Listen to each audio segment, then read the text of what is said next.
Morning everyone, आज हम बात करने जा रहे हैं कि एक आइडियल ट्रांसफार्मर और एक प्रैक्टिकल ट्रांसफार्मर में क्या डिफरेंस है। What is the difference between a ideal and a practical transformer. If you talk about the ideal, हम सबको मालूम है कि आइडियल कोई चीज़ होती नहीं है, ऐसी कोई चीज़ बनी नहीं है। हाँ, एक हम रेफरेंस मान लेते हैं कि भैया मैं इसको देख के चलूँ, मैं इस मुकाम को हासिल करूँगा। जैसा ना यस, वो मुकाम हासिल हो या ना हो एक अलग बात है, बट हम कहते हैं ना दिस इज द बेस्ट। मेरे को ये शाहरुख खान पसंद है, ये मेरा आइडल है ना, ये मेरे ब्रदर है, ये IIT दिल्ली में, ये मेरे आइडल है। यस, ऐसे ही होता है। हाँ, but no one is perfect, no one is ideal and no one is perfect. Everyone tries his or her best to become perfect, but still no one is perfect. It's an unachievable path till तो ऐसे ही हम बात करेंगे transformer की। अभी तक जो हमने आपको पढ़ाया है, जो वर्किंग प्रिंसिपल पढ़ाया था, तो कहता वो चीज आइडियल होती है जिसमें कोई लॉसेस ना हो, जिसमें कोई लॉसेस ना हो, which is perfect। कैसा पॉसिबल है? नो सर, लॉसेस कौन से लॉसेस? कुछ एनर्जी लॉसेस आते हैं, आपको मालूम है ना, कुछ कॉइल के कारण आते हैं, कुछ कोर के कारण आते हैं। There is a coil and there is a core. Coil में आपको पता है करंट फ्लो करता है, कौन सा लॉस होता है? Copper loss. कौन सा लॉस होता है? Copper loss. यस, हमने पढ़ा है कॉपर लॉस। तो कॉपर लॉस के कारण, और वो कॉपर लॉस को कॉइल में क्या मान लेते हैं? रेजिस्टेंस में से जब करंट फ्लो करता है, तो उसके लिए हमने क्या मान लिया? रेजिस्टेंस मान लिया प्राइमरी। कॉपर लॉस को रिप्रेजेंट करने के लिए कौन सा क्या मान लिया कि यहाँ पे एक रेजिस्टेंस होगा, कौन सी वाइंडिंग में? प्राइमरी वाइंडिंग में। ऐसे ही एक रेजिस्टेंस होगा R2, कौन सी वाइंडिंग में? सेकेंडरी वाइंडिंग में, कॉइल में। किसमें? रिप्रेजेंट करने के लिए, उसको क्या करने के लिए? उसको how to represent the loss. उसके डायग्राम में थोड़ा सा हमने चेंज कर दिया। जो कॉपर लॉस था, कॉपर लॉस को रिप्रेजेंट करने के लिए प्राइमरी में हमने क्या कर दिया? R1, सेकेंडरी में क्या लिख दिया? एंड यू नो दैट कि कोर की भी लॉस होते हैं। फ्लक्स किस में से फ्लो करती है? कोर में से। किस में से फ्लो करती है? कोर में से। यस और no? Yes.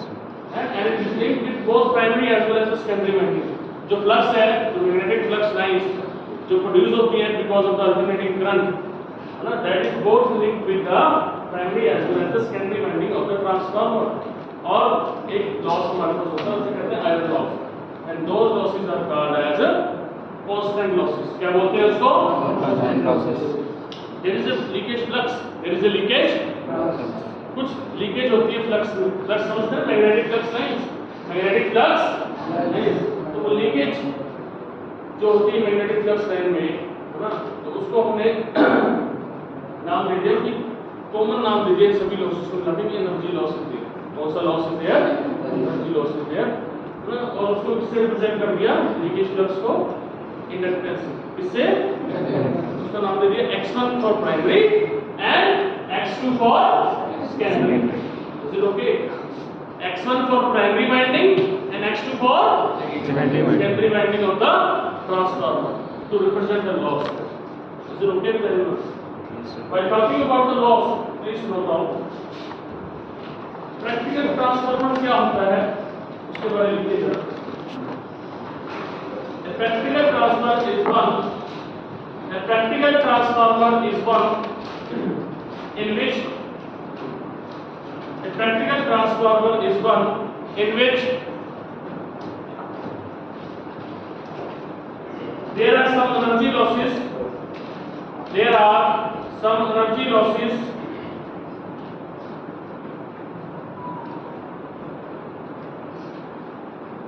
inside the transformer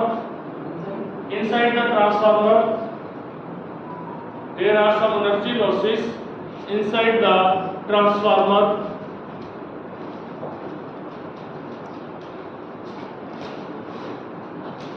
due to its core and coil characteristic. Due to its core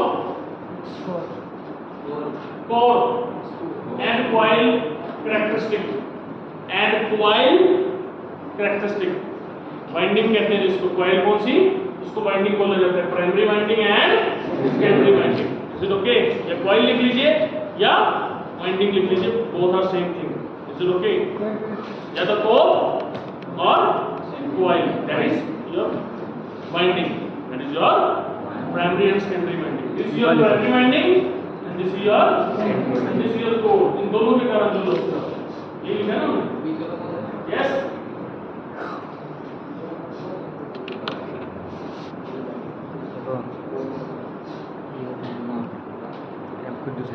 Hence हम क्या कह सकते हैं? देखिए इधर देखिए, ideal transformer plus energy losses is equal to practical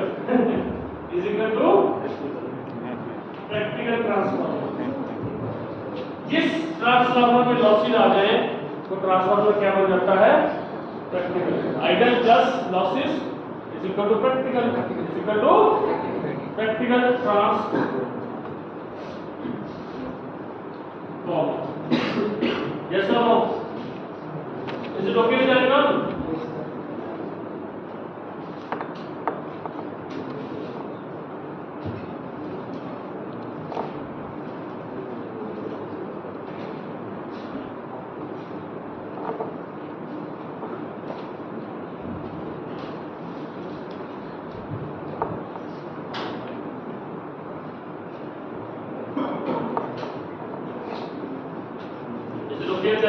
इनमें से जो कॉपर लॉसेस होंगे, लॉसेस को हमने डिफाइन किया था दो तरह के होते हैं, copper loss plus iron loss.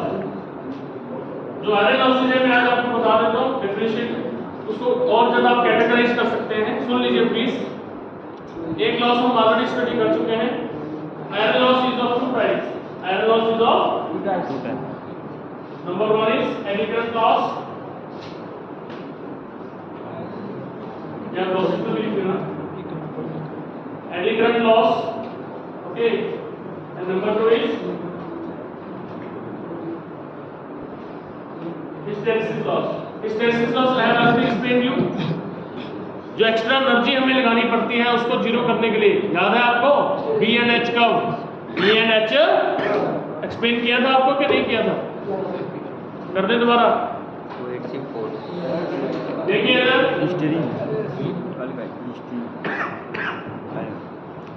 Iron loss कितने बार करना है इसका टाइम सीधी करें उसके नीचे this your H this your B. Starting में क्या हुआ? जैसे आपने मैग्नेटिक फील्ड दिया, ओके, तो मैग्नेटिज्म आ गया। क्या आ गया? एच दिया तो बी आया, तो स्ट्रेट लाइन गया। कर्व कैसे गया? Straight line. और जब आप वापस आए आपने एच को घटाना शुरू किया, एच यहाँ पे जीरो हो गया बट बी जीरो नहीं हुआ। होना तो जीरो चाहिए था। क्यों नहीं zero? Due to retentivity, due to resident magnetism, due to, क्योंकि जो भी एक मटेरियल है it start behaving like a magnet when you rub a magnet with iron. When you rub a magnet with the iron start behaving like a magnet. There is some resident magnetism, that is retentivity, that is it prevents some magnetism inside, it retent, तो इसको absorb करो। Is it okay? आप उसको negative field भी देते हैं ना, तब भी वो जीरो नहीं होता, तब भी वो जीरो। Is it okay? तो इसको जीरो करने के लिए क्या करेंगे? ये एक्स्ट्रा फोर्स जो लगानी पड़ेगी, इसको क्या कहते हैं? Coercive force. कौन सी फोर्स? Coercive force. ये O A है रिटेंटिविटी, O B है coercive force. O A is retentivity, D टेंटिविटी। O B तो एक्स्ट्रा एनर्जी लगी है हमारी, एक्स्ट्रा। अरे भैया उसको जीरो लेके आने के लिए क्या लेके आने के लिए? किसको जीरो लेके आने के लिए? B को जीरो पे लाने के लिए।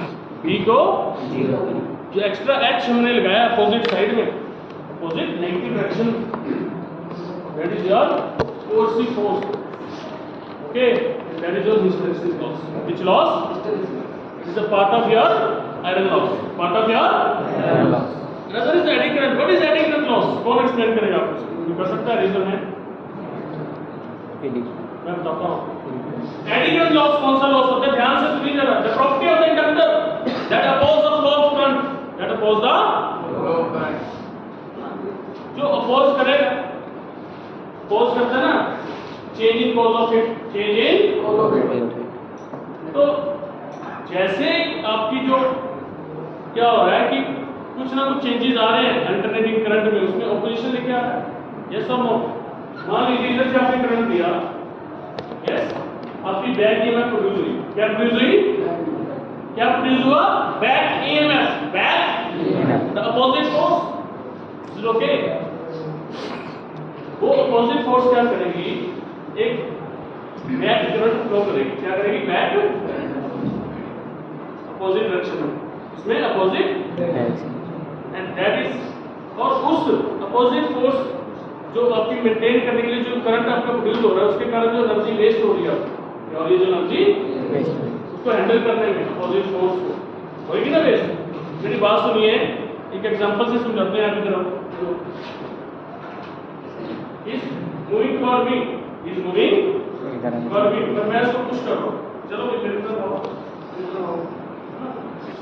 अब इसका एनर्जी वेस्ट हो रहा है ना, चल तो रहा है, मेरी तरफ आ रहा है, बट इसको क्या करना पड़ा, एक्स्ट्रा एनर्जी लगाना पड़ा, क्या लगाना पड़ा, मैं ईएमएफ, क्या हूं मैं, बैक ईएमएफ जो है ना, समझ रहे ना बात को, कुछ तो इसको एक्स्ट्रा फोर्स लगाना पड़ रहा है चलने में, कहां तो ये आराम से चल रहा था, बट एक बैक ईएमएफ इसको अपोज कर रहा है, उसके कारण बैक ईएमएफ के कारण करंट प्रोड्यूस हो रहा है, उसको क्या बोलते हैं, एडी करंट, क्या बोलते हैं, क्या बोलते हैं इसको, एडी करंट, है ना।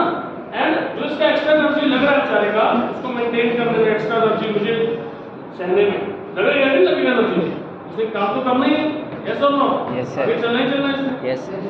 तो मेंटेन और to you can say to overcome those eddy currents, the extra energy that is required is your which loss, eddy current loss, which loss, eddy current loss.